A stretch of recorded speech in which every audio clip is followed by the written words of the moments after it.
Hey guys, I'm Kyle Higman, I'm Chris Mackey. And I'm Tanu Java. and this is our presentation on the Mirai Botnet. So to give a quick overview of our presentation, we'll start off talking about DDoS attacks and what they're used for. We'll move on to embedded systems, the Internet of Things, and botnets, each giving a quick overview.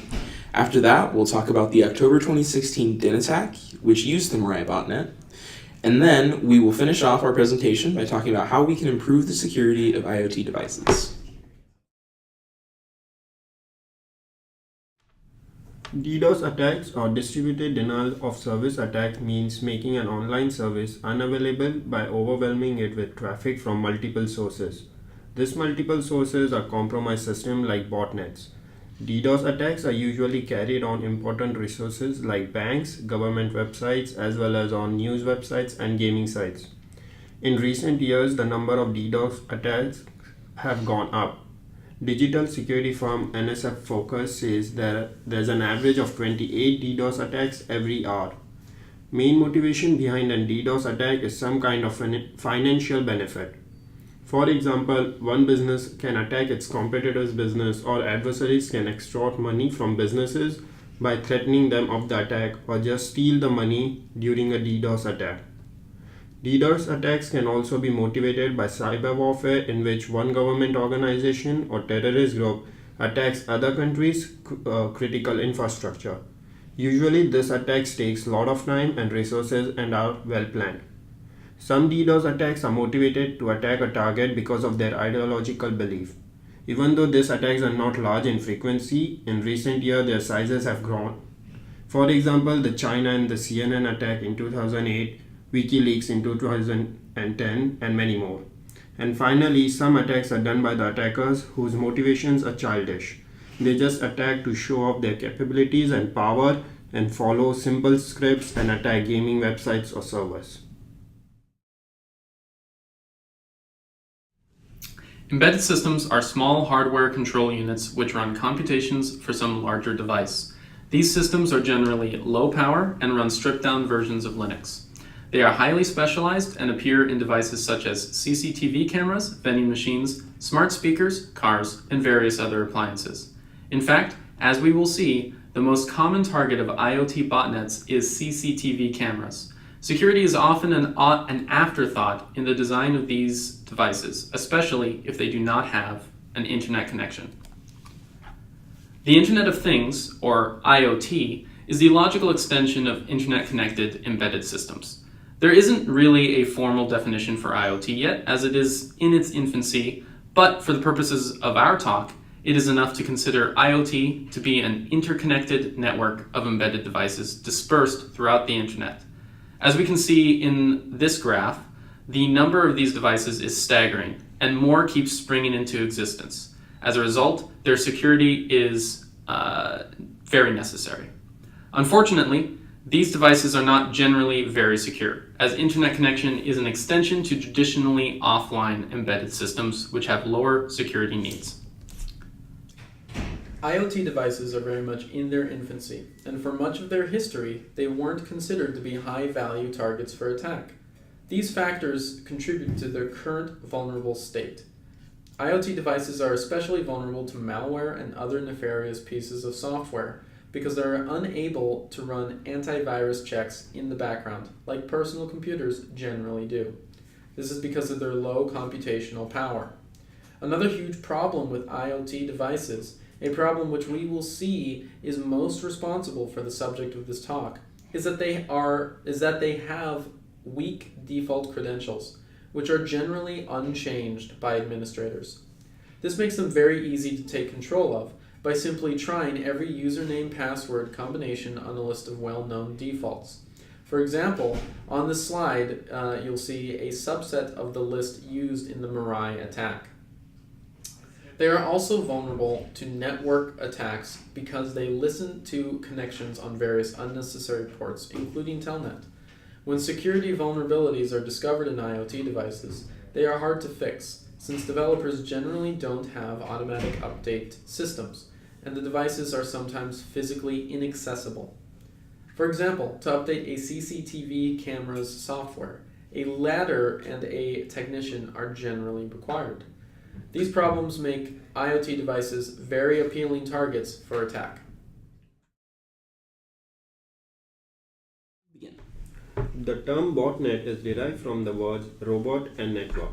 A bot in this case is a device like a IoT which is infected by a malware, which then becomes part of a network of infected devices controlled by a single attacker or an attack group. The bot malware typically looks for vulnerable devices across the internet. One way to find vulnerable devices are the devices which uses their default username password combinations like we saw on the previous slide. The users of these devices don't know that their devices are infected by some malware because these devices function normally until they are told to execute an action by the attacker who has the control over all these botnets. Once the attacker has an army of botnets, it can use them to target a specific source and execute an action. Even though a single device on its own is not that powerful, but when millions of devices execute the same action on a source, they can generate massive amount of traffic and execute a successful DDoS attack. So now we're going to give a short history on the Mirai Botnet. DDoS attacks are not new in any sense, and Mirai is just another flavor of DDoS. So the first large wave of Mirai attacks were in September 2016 against the French host OVH.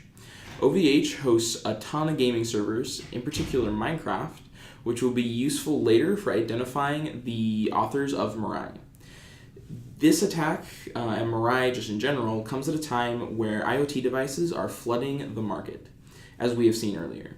And the biggest attack came in October 2016 against DIN, which is a company who helps keep DNS infrastructure up and running for pretty much all the internet.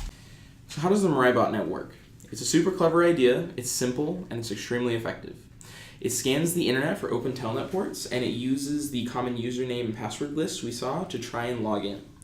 Once a device is infected with the virus, it will wipe out any other malware on the system and gain complete control to use the resources of the device.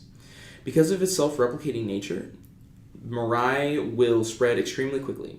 However, interestingly enough, rebooting the device will actually clear the device of Mirai. But because of this self-replicating nature, devices are usually reinfected within minutes of coming back online. So to go in depth a little bit more on the Mirai attack, which hit DIN in October 2016, this attack completely crippled DIN. It took out a very significant portion of the internet's infrastructure. Many people in North America and Western Europe had issues accessing the web because of this. And some of these websites which were affected were Amazon.com, CNN.com, Zillow.com, Fox News. Tons of big mainstream websites were completely taken down because of this. This attack peaked at about 1.2 terabytes per second and lasted for multiple hours. However, 80% of all DDoS attacks are only less than 1 gigabyte and last for less than 1 hour. So this attack was something that has pretty much never been seen before in the history of DDoS. Again, this attack had initially started with really small ambitions, but had huge effects on DDoS and for the recent history of internet security. The initial motivations behind creation were, surprisingly enough, Minecraft servers. If you can take down your competitors' Minecraft servers, then you'll get more traffic coming into your own Minecraft server, and because people pay for access, that means more money for you. Also, too, though, it was just kind of a general interest thing and pushing the limits. How effective is Mirai, and what can Mirai do? And it was much, much stronger than initially intended. So how did the authors end up getting caught? Well, it was actually written by 3 dudes in New Jersey in a college dorm. Their names were Paris Jaw, who was 21, Josiah White, who was 20, and Dalton Norman, who was 21. The source code was posted online by Jaw, so other people could use the software around the time of the attacks. This essentially obscures the person who wrote it first, but as we will see, they were actually caught later, so it didn't really work. Jaw posted the code online under the username of Anna Senpai, and he was the initial poster of the source code, and despite all the attempts and muddying done, he was caught later. So the legal ramifications for this were pretty massive. Jaw and his friends suffered huge fines, and Jaw and White, who were the main authors. They're facing up to 5 years in prison, and Jha had to give up a ton of his bitcoins, roughly $225,000, as part of his plea deal. Unfortunately, this space is not a very hot topic for research, so we can only report some recommendations made by experts and a few of our own. Our hope is that this area of research gets more attention because it offers the interesting problem of how to employ security techniques in devices where many current methods have too much computational overhead to be feasible. First, we make recommendations for individual devices. The most important first step to fighting IoT botnets is to improve initial credentials. For admins, this means changing the default password to something better and updating it regularly. For device designers, this means forcing users to change default credentials or to set their own on initial startup. The next step is to close unnecessary connections on IoT devices. Connecting these devices to the internet is great, but they often only need to run a few application-level protocols. They often don't need to listen on all of the ports they currently listen on, so closing these connections where appropriate can prevent attacks. Mirai was sniffing on a number of ports, including Telnet, so if those connections aren't open in the first place, the attack isn't feasible. Finally, automatic updates need to be in place. These devices are often set up once and left to do their job with rare maintenance. It is imperative that security updates can be applied without human interaction. Next, we have some recommendations for IoT devices in aggregate. One interesting aspect of the Mirai Botnet is its territorial nature. Specifically, it removes other malware when it latches onto a device. Some have suggested creating worms that just accomplish this singular goal, to clean IoT devices. Another similar suggestion is to conduct scans of the network to find infected devices. These scans can identify infected devices and even devices which are vulnerable to attack. The result of a large-scale scan can be seen on this slide, which shows the sheer scale of this attack. So this was our presentation on the Mirai Botnet, its causes and impacts. Thank you for listening to us. Here are all of our email addresses, and if you have any questions, please feel free to contact us. Finally, these are the links to all the references we used in our presentation.